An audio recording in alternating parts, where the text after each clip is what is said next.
சீரற்ற வானிலையால் மாற்றம். ராஜாங்கனின் நீர்த்தேக்கத்தில் 10 வான்கதவுகள் திறப்பு. அம்பாறை விபத்து அதிபர் ஆசிரியர் விளக்கமறியலில்.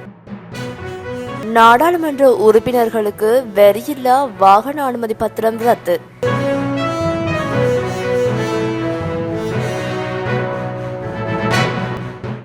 தென்மேற்கு வங்காள விரிகுடா கடற்பகுதியில் நிலவும் ஆழமான காற்றழுத்த தாழ்வு நிலை காரணமாக இன்றைய நாளின் பின்னர் நாட்டின் வானிலை தாக்கம் அதிகப்படியாக குறையும் என எதிர்பார்க்கப்படுவதாக வளிமண்டலவியல் திணைக்களம் எதிர்வு கூறியுள்ளது. நிலவும் ஆழமான காற்றழுத்த தாழ்வு நிலையானது தென்மேற்கு வங்காள விரிகுடா கடற்பரப்பில் நேற்று இரவு 11:30 மணியளவில் திருகோணமலைக்கு வடகிழக்கே சுமார் 240 கிலோமீட்டர் தொலைவிலும் காங்கேசன் துறைக்கு கிழக்கே 290 கிலோமீட்டர் தொலைவிலும் நிலை கொண்டுள்ளதாக வளிமண்டலவியல் திணைக்களம் தெரிவித்துள்ளது. இது வடமேற்கு திசையில் தமிழக கடற்கரையை நோக்கி நகர அதிக வாய்ப்புள்ளதாக எதிர்பார்க்கப்படுகின்றது.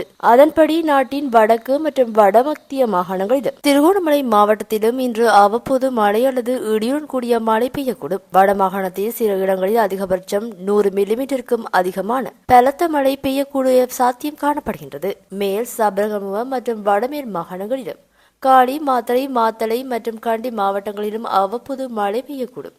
மாலை அல்லது இரவு வேளையில் நாட்டின் ஏனைய பகுதிகளில் பரவலாக மழை அல்லது இடியுடன் கூடிய மழை பெய்யக்கூடும். வடக்கு, வடமத்திய, வடமேற்கு, கிழக்கு, மத்திய மற்றும் தென் மாகாணங்களில் அவ்வப்போது மணிக்கு 40 தொடக்கம் 50 கிலோமீட்டர் வேகத்தில் பலத்த காற்றும் வீசும். இடியுடன் கூடிய மழையுடன் கூடிய தற்காலிக பலத்த காற்று மற்றும் மின்னலினால் ஏற்படக்கூடிய ஆபத்துக்களை குறைப்பதற்கு தேவையான நடவடிக்கைகளை எடுக்குமாறு மக்கள் கேட்டுக் கொள்ளப்படுகின்றார்கள்.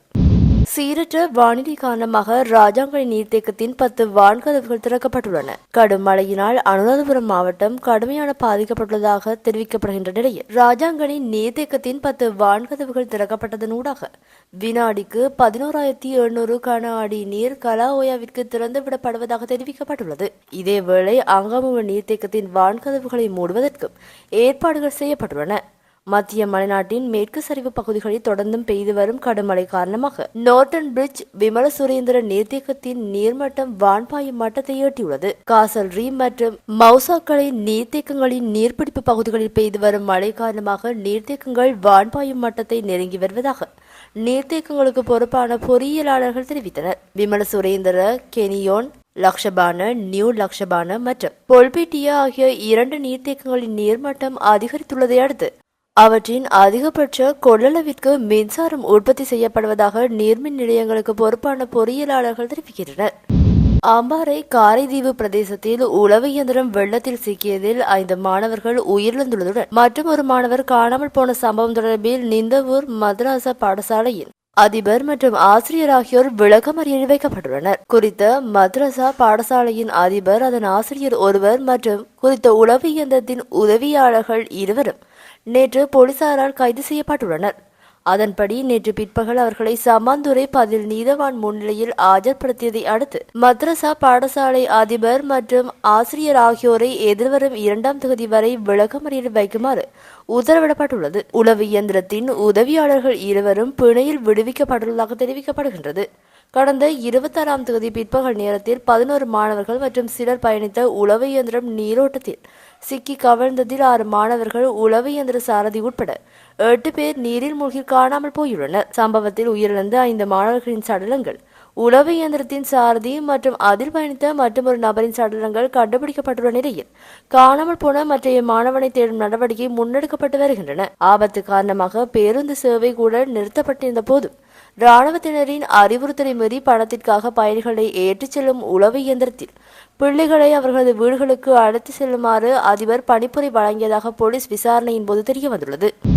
நாடாளுமன்ற உறுப்பினர்களின் ஓய்வூதியம் மற்றும் வரியில்லா வாகன அனுமதி பத்திரத்தை ரத்து செய்வது தொடர்பில் அரசாங்கத்தின் கவனம் செலுத்தப்பட்டுள்ளதாக தகவல்கள் வெளியாகியுள்ளன. இதேவேளை தற்போது அமைச்சுகளுக்கு சொந்தமான 150 சொகுசு வாகனங்களை விற்பனை செய்வதற்கு அமைச்சரவை அங்கீகாரம் பெற்றுக் கொள்வதற்கு நடவடிக்கை எடுக்கப்பட்டுள்ளதாக அரசாங்க தகவல்கள் தெரிவிக்கின்றன. மேலும் நாடாளுமன்ற உறுப்பினர்களுக்கு சொகுசு வாகனங்களை வழங்குவதில்லை எனவும் அரசாங்கம் தீர்மானித்துள்ளது. அமைச்சர்களின் சம்பளம் மற்றும் கொடுப்பனவுகள் தொடர்பான உண்மைகளை மீளாய்வு செய்த பின்னர் முடிவு எடுக்கப்படும் என்றும் அதே வட்டாரங்கள் தெரிவிக்கின்றன. நாடாளுமன்ற உறுப்பினர்களுக்கு துப்பாக்கி மற்றும் துப்பாக்கி பயிற்சி வழங்குதல், மக்கள் பிரதிநிதிகளுக்கான வீடுகள் தொடர்பாகவும் இதுவரை எந்த முடிவும் எடுக்கப்படவில்லை. அமைச்சர்களின் சிறப்புரிமைகளை மீளாய்வு செய்வதற்காக ஜனாதிபதி அனுர்குமார் திசாநாயக்கவினால் விசேட குழு ஒன்று அண்மையில் நியமிக்கப்பட்டுள்ளது. குறித்த குழுவின் பரிந்துரையை கருத்தில் கொண்டு அமைச்சர்களின் சிறப்புரிமைகள் குறித்து தீர்மானிக்கப்படும் என தெரிய வருகின்றது. நாடாளுமன்ற உறுப்பினர்கள் சிறப்புரிமைகள் தொடர்பில் அரசாங்கம் இதுவரை உத்தியோகபூர்வ அறிவித்தல் வழங்கவில்லை எனவும் நாடாளுமன்ற அதிகாரி ஒருவர் தெரிவித்திருந்தார். அதுவரை நாடாளுமன்ற உறுப்பினர்களுக்கு தேவையான வீடுகள் மற்றும் ஏனைய வசதிகளுக்கான ஏற்பாடுகள் மேற்கொள்ளப்பட்டு வருவதாகவும் அவர் குறிப்பிட்டார். அண்மையில் நடைபெற்ற நாடாளுமன்ற உறுப்பினர்களுக்கான செயலமர்வில் அவர்களின் சிறப்புரிமைகள் தொடர்பான விடயங்கள் தெளிவுபடுத்தப்பட்ட போதிலும் அது நடைபெறவில்லை எனவும் தெரிவிக்கப்படுகின்றது. மின்சாரம் தாக்கியதில் 2 உயிரிழந்துள்ளனர். முந்தளம் 412 ஏக்கர் பகுதியில் நேற்று இரவு இந்த விபத்து இடம்பெற்றுள்ளது. இந்த விபத்தில் கணவன் மனைவி என தம்பதிகள் உயிரிழந்துள்ளனர். உயிரிழந்த இருவரும் 55 மற்றும் 52 வயதுடையவர்கள் என தெரிவிக்கப்பட்டுள்ளது. இறந்த இருவரும் தங்கள் குடியிருப்புக்கு அருகில் வணிக வளாகம் நடத்தி வருகின்றனர். வணிக இடத்திற்கு தனியாக மின்சாரம் பெறப்படவில்லை எனவும் கம்பியை பொருத்திய எடுக்கப்பட்ட மின்கம்பினால் அந்த அசம்பாவிதம் ஏற்பட்டுள்ளதாகவும் தெரிவிக்கப்படுகின்றது.